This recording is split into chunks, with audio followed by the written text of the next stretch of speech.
Hey everybody, this is GGB. I'm sorry I wasn't able to get my video out yesterday. Give you full transparency, I hurt my ankle pretty badly. On Wednesday night. And I ended up staying in bed for most of Thursday. I didn't even move. It hurt that much. I only went out twice yesterday. One was to get food, and the other one was to go to my only class. And it took me so long to get to both those things because of my ankle. My ankle's still hurting pretty bad, but it's better. And I wanted to record this video and get it out to you guys. Not only to tell you why I missed yesterday and give you a recap and to do today, but also to remind people that I'm going to be streaming tomorrow. Let's go. We're going to be doing the AI Invades the NFL. It's going to be a lot of fun. So if you're excited, I'm excited. Join chat for some chaos and some pretty high stakes. So, everybody, this is GGB. We're going to get into what happened yesterday. We had one upset yesterday, and I'm going to have you guys believe me. I wasn't going to pick San Diego to beat Gonzaga, or Pacific to beat St. Mary's, or Utah to beat UCLA. I was so obviously going to go with Illinois over Northwestern as the upset. I don't care what you guys think. I'm taking it as a W.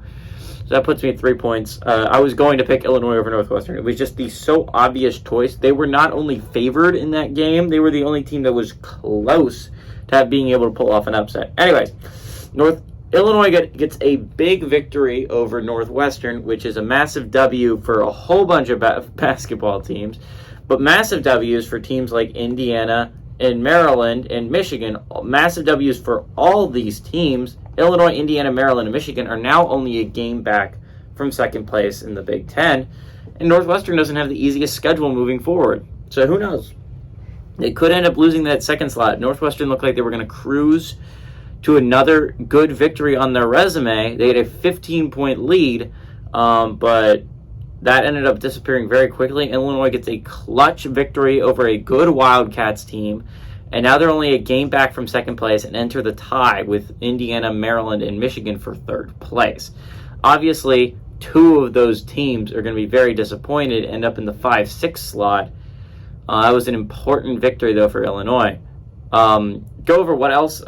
Also, big W for Purdue, who are now 2 games up?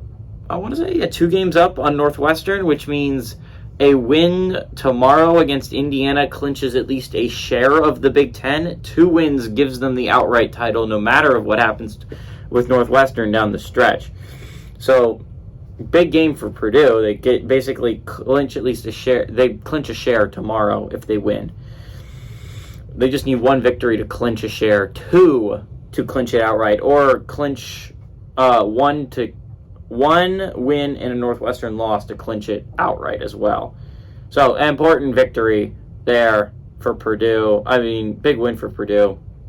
Massive L for Northwestern, who's now only a game up. So, that was important in the Big Ten. I'd like to go over other things that happened in the Big Ten that was important yesterday. Michigan beats Rutgers, which moves them to 10-7, and Rutgers in that bad 9-8 spot, which now Iowa and Rutgers sit at. We'll see if Michigan State joins them on Saturday. Penn State got a massive victory on the road against Ohio State, moved to 8-9 in conference, 17-11 overall, and is tied with Wisconsin for 10th place. Now remember, Wisconsin has the tiebreaker there, so that is bad news for Penn State in that regard. You would be the 11th seed if the season ended today, but you're only a game back from 8th place, so it's not that insane. Could be a game back from 7th depending on what happens with Michigan State on Saturday. So interesting games upcoming. It's gonna be fascinating. Go down the stretch to see who wins big clutch ones. See if Penn State can get into the top 10. Anyways, moving on to our one game we got today at 7:00. We got number 16 Xavier, who's 20-8. Traveling to Seton Hall, 16-12. Xavier's only 1.5 point favorites on FS1. If this upset hits, I will have 4 points. And I think next week's my last week, so that's the last week I have a chance of actually not hitting that 4-point mark. Important game for both teams. You look at it, if you're Xavier, you can move to 13-5 and have sole possession of second place for at least a day, and you'd be very interested in the Creighton-Villanova game tomorrow and the Providence Georgetown game on Sunday. Are those upsets likely to hit? The Nova one might. No, Xavier knows for a fact that Nova's not an easy basketball team to play, and they're going to be at home. The Georgetown one seems less likely to hit, but Providence did not have the best showing against Marquette, I want to say. Yeah, Marquette on Wednesday. So, interesting. It's an interesting scenario, at least for Providence. They're in an interesting position for Xavier. If you win, and you're watching those other games, you could have, if everything goes your way, you could have second place, sole possession of second place, and you could be a game up on Providence and Creighton. However, if you drop this one, you're 12-6.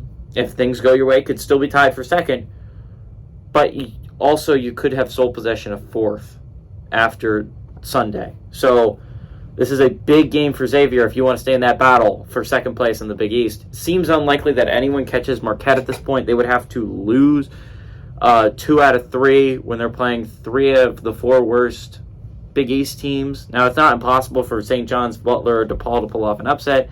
It just seems unlikely that 2 of them do. But it is still possible, so if Xavier wants to have any hopes of still getting a share of a Big East title, Xavier needs to win this basketball game. Seton Hall, on the other hand, this is a big game for them. Not only would a win move them to 10-8, and possibly an upset by St. John's this weekend could put them into a tie for 5th with UConn, an important thing there for Seton Hall. You move to 10-8, you're a half game back on UConn. If UConn loses to St. John's, you're into a tie with them. An important game for Seton Hall. An important game if you want to have a chance at the NCAA tournament, chance to pick up a quality win over Xavier at home. If you drop this one, this game is so important, though, you fall to 9-9.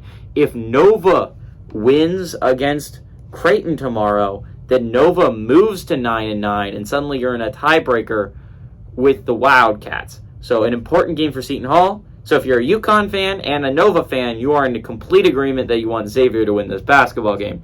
If you are a Providence and Creighton fan, and Marquette fans to an extent, I don't know if they really care that much.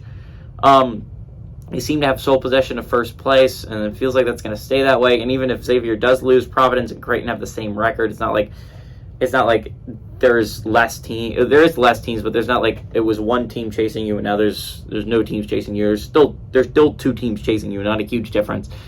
I guess Marquette fans are a little bit. Providence, Creighton fans, big Seton Hall fans today. UConn and Villanova fans, huge Xavier fans today. Anyways, that's how it's going to work.